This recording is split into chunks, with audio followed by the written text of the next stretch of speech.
Dans la nuit du 10 janvier 2026, Ouagadougou s'est figé, suspendu entre silence et explosion. En moins d'1 heure, une simple note diplomatique s'est muée en sommation. Le Burkina Faso exige du Togo la remise de Paul-Henri Sandaogo Damiba, accusé d'avoir voulu assassiner Ibrahim Traoré. Pourquoi ce jeune capitaine, déjà visé 40 fois, tient-il encore debout? Parce qu'au-delà des murs du palais, chaque souffle de la capitale attend le verdict d'une Afrique qui refuse désormais de se taire. Cette affaire dépasse un simple différend diplomatique.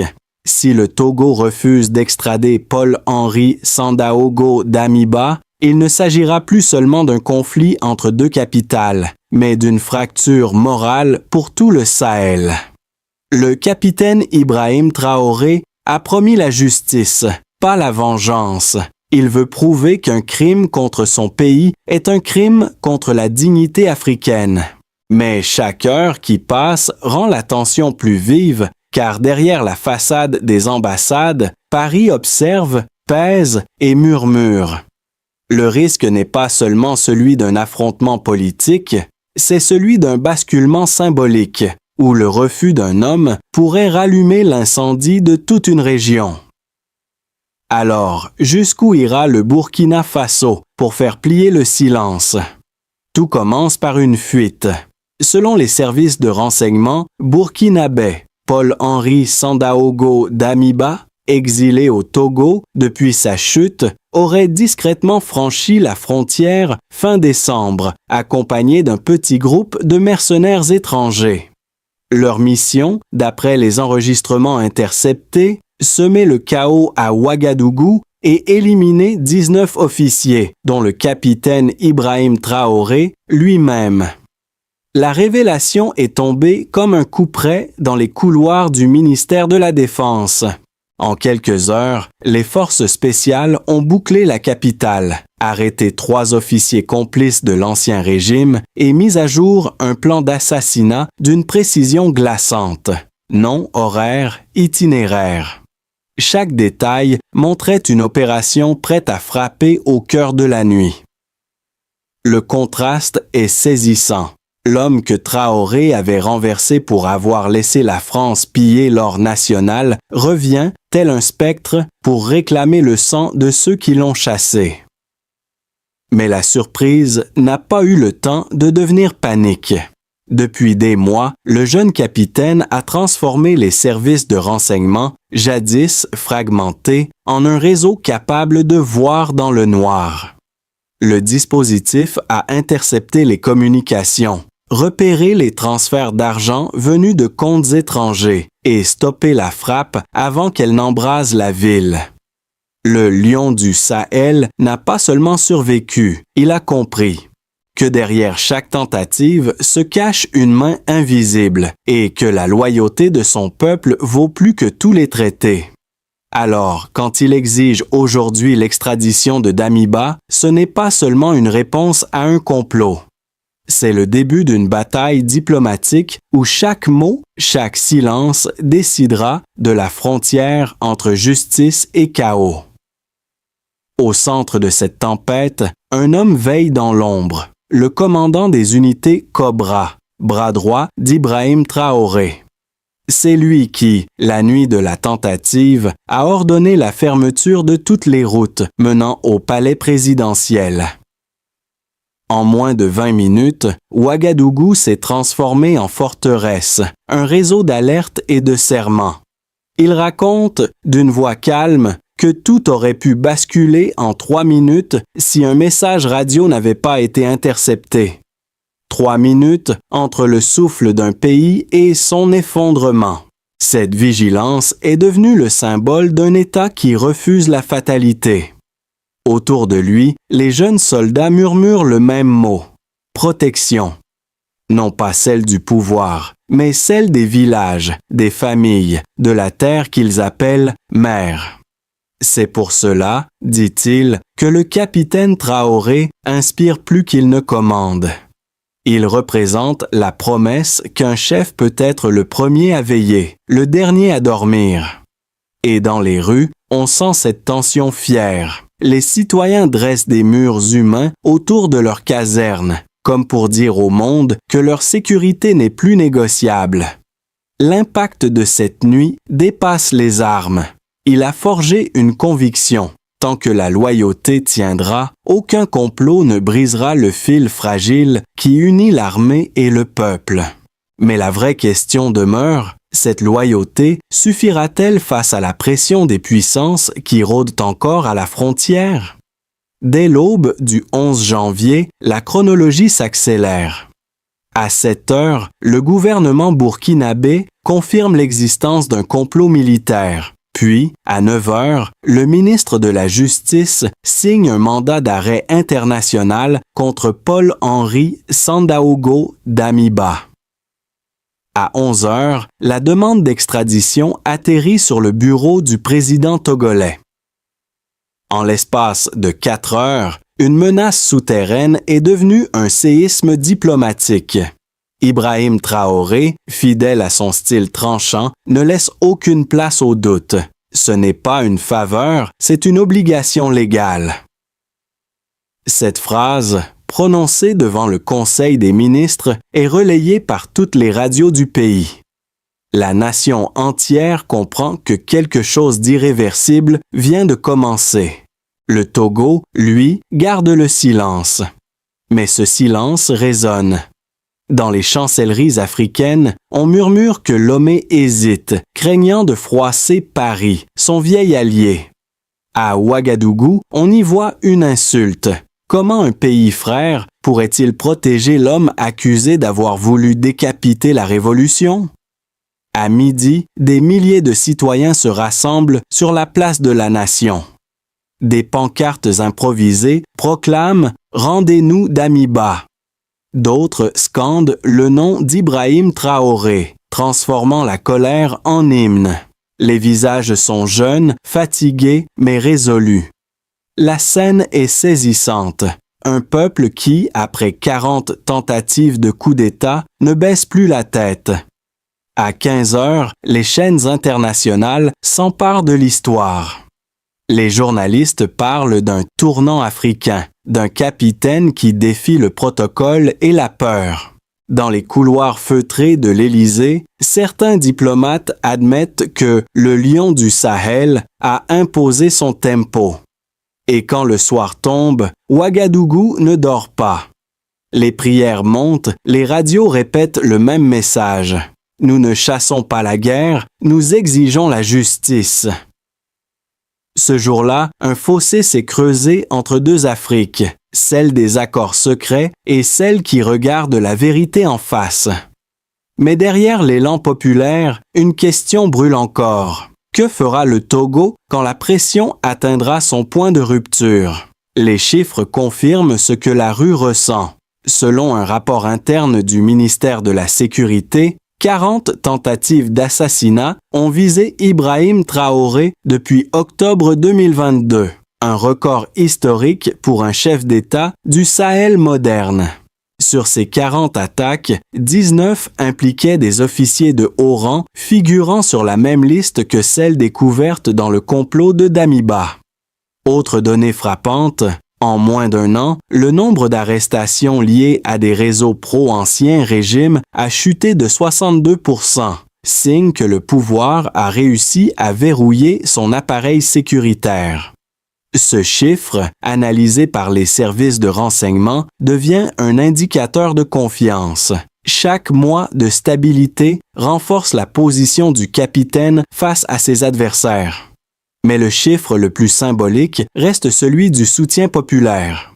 Un sondage publié par l'Institut de la gouvernance africaine fin décembre 2025 indique que 87% des Burkinabés déclarent avoir confiance en Ibrahim Traoré pour défendre la souveraineté du pays. Ce taux, inédit depuis l'indépendance, révèle une adhésion émotionnelle autant que politique. Les diplomates étrangers, eux, traduisent ces pourcentages en équilibre de force. Plus le soutien intérieur augmente, plus la marge de manœuvre de Paris et de Lomé diminue. Le effet delta est clair. La pression sociale transforme un dossier juridique en test continental. Ces données ne sont pas seulement des chiffres, elles racontent une mutation. Le Burkina Faso, autrefois dépendant des aides extérieures, se mesure désormais à ses pairs selon un indice intangible, la fierté nationale. Pour les stratèges du Sahel, cette équation est simple. Si le Togo refuse l'extradition, il perd la confiance d'un voisin clé et se place du mauvais côté de l'histoire. Si, au contraire, il cède, il signe la fin symbolique de la tutelle française sur la région. Les chiffres dessinent une trajectoire. 40 tentatives, 19 noms sur la liste, 87% de loyauté. Tout converge vers une seule conclusion. La stabilité d'un homme devenu le baromètre du courage africain. Et pourtant, derrière la clarté des données, une ombre persiste. Que vaut un pourcentage face à la peur d'un ordre ancien qui refuse de mourir? Certains diplomates, surtout à Lomé et à Paris, défendent une autre lecture. Selon eux, l'extradition de Paul-Henri Sandaogo Damiba pourrait ouvrir une brèche dangereuse, celle d'une justice instrumentalisée par la colère. Ils avancent que le capitaine Ibrahim Traoré, porté par une ferveur populaire sans précédent, risque de transformer la diplomatie en champ de bataille morale. Leur argument principal repose sur le droit. Un État souverain ne peut extrader sans garantie de procès équitable. Le Togo invoque ce principe, soutenu par quelques chancelleries européennes, pour gagner du temps. On murmure même que Paris, par l'intermédiaire de conseillers discrets, encourage cette prudence afin d'éviter un effet domino dans la région. Mais du côté burkinabé, la riposte est claire et posée. Les juristes du ministère de la Justice rappellent que la demande s'appuie sur des preuves matérielles, enregistrements, transferts bancaires, témoignages, non sur des rumeurs. Il ne s'agit pas d'un règlement de compte, mais d'une question de sécurité nationale, répète le porte-parole du gouvernement. Entre ces deux positions s'étend un gouffre. D'un côté, la peur de voir une révolution s'émanciper hors des codes diplomatiques. De l'autre, la volonté d'en finir avec les exceptions qui protègent les putschistes au nom du réalisme. Ce face-à-face révèle le véritable dilemme africain. Faut-il choisir la stabilité imposée ou la justice risquée? Les analystes le savent. Dans ce bras de fer, chaque mot compte. Si le Togo cède, il admettra que la peur de Paris n'est plus un bouclier. S'il résiste, il deviendra le symbole d'une Afrique divisée entre le passé et l'avenir. Et dans cette équation, Ibrahim Traoré se dresse comme un point fixe, celui qui ose rappeler que le droit sans courage n'est qu'un papier mort. La révélation est tombée un soir de janvier, sans discours ni drapeau. Un enregistrement audio, diffusé par une source proche du renseignement, dévoile la voix de Damiba lui-même, détaillant l'opération et nommant ses complices. Cette fuite, confirmée par les autorités burkinabais, bouleverse l'équilibre diplomatique. Le doute n'est plus possible. À Lomé, le silence devient embarras. À Ouagadougou, la colère se transforme en détermination. Pour la première fois, les alliés du Sahel, Mali, Niger et Burkina Faso, publient une déclaration commune exigeant une réponse immédiate du Togo. Dans les rues, la nouvelle circule plus vite que les démentis. Ibrahim Traoré n'a plus besoin de convaincre. La vérité parle d'elle-même, froide et implacable. Et au milieu de cette nuit brûlante, une phrase résonne comme un serment. Si la loi ferme la porte, nous ouvrirons la fenêtre. 8 mots pour un tournant. Les répercussions n'ont pas tardé. Dès le 12 janvier, le Burkina Faso suspend temporairement ses échanges militaires avec le Togo. un geste fort destiné à rappeler que la fraternité africaine n'exclut pas la fermeté. Ibrahim Traoré, en conseil restreint, déclare que l'amitié n'a de valeur que lorsqu'elle se tient du côté de la vérité. Cette phrase, reprise dans toute la région, devient le mot d'ordre d'un peuple qui refuse l'humiliation. Pour l'État, la crise se transforme en levier stratégique. Le gouvernement renforce sa coopération avec le Mali et le Niger, réaffirmant l'unité de l'Alliance du Sahel. Ensemble, ils menacent de bloquer économiquement le Togo si l'extradition n'est pas respectée. Pour les entreprises locales, l'effet est paradoxal. Les restrictions diplomatiques créent des retards commerciaux, mais elles galvanisent la production nationale. Les ateliers militaires et les PME burkinabés reçoivent davantage de contrats publics. Dans les marchés, on parle de résistance économique, symbole d'une souveraineté retrouvée. Pour les citoyens, le choc est d'abord émotionnel. Les réseaux sociaux s'embrasent, les prières se multiplient et les affiches de soutien à Ibrahim Traoré recouvrent les murs. Le capitaine devient une figure protectrice, plus mythique que politique. Les mères disent à leurs enfants « Tant qu'ils veillent, la nuit ne nous prendra pas ». Au niveau régional, les chancelleries observent avec prudence. Le Ghana tente une médiation discrète, tandis que la Côte d'Ivoire reste silencieuse. En Europe, certains journaux évoquent un nouvel âge des indépendances africaines. D'autres, plus cyniques, parlent d'un bras de fer entre Paris et Ouagadougou, qui décidera de la survie de l'influence française au Sahel. Ainsi, chaque camp avance ses pions. Le Togo temporise, le Burkina durcit. La frontière entre diplomatie et défi se brouille. Mais derrière les chiffres et les déclarations, une vérité demeure, la peur change de camp. Le peuple burkinabé sait désormais que sa sécurité ne dépend plus d'accords étrangers, mais de la volonté d'un homme qui a survécu 40 fois à la mort. Et cette fois, dit-on dans les rues de Ouagadougou, il ne reculera pas. Les prochains mois s'annoncent décisifs et 3 scénarios se dessinent. Dans le scénario le plus probable, le Togo finit par céder à la pression régionale. Paul-Henri Sandaogo Damiba est remis au Burkina Faso dans le cadre d'une procédure conjointe supervisée par l'Alliance du Sahel. La tension retombe et Ibrahim Traoré consolide sa position en champion d'une justice africaine indépendante. Ce scénario stabiliserait la région sans rompre les liens diplomatiques. Dans le scénario le plus favorable, sous l'impulsion de Bamako et Niamey, une conférence panafricaine sur la souveraineté judiciaire voit le jour. L'affaire Damiba devient le point de départ d'une refondation institutionnelle, création d'un tribunal régional pour juger les crimes politiques. Dans cette hypothèse, le modèle Traoré servirait de catalyseur à un ordre nouveau où l'Afrique jugerait enfin ses propres fautes. Dans le scénario le plus sombre, le Togo refuse l'extradition, appuyé discrètement par Paris. Le Burkina Faso rompt les relations diplomatiques, ferme la frontière et suspend tout transit commercial.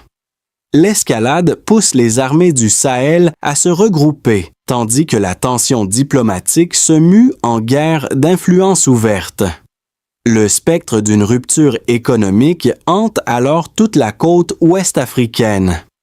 Entre ces 3 chemins, le plus probable reste celui du bras de fer prolongé, un équilibre instable où chaque geste, chaque mot devient un message codé.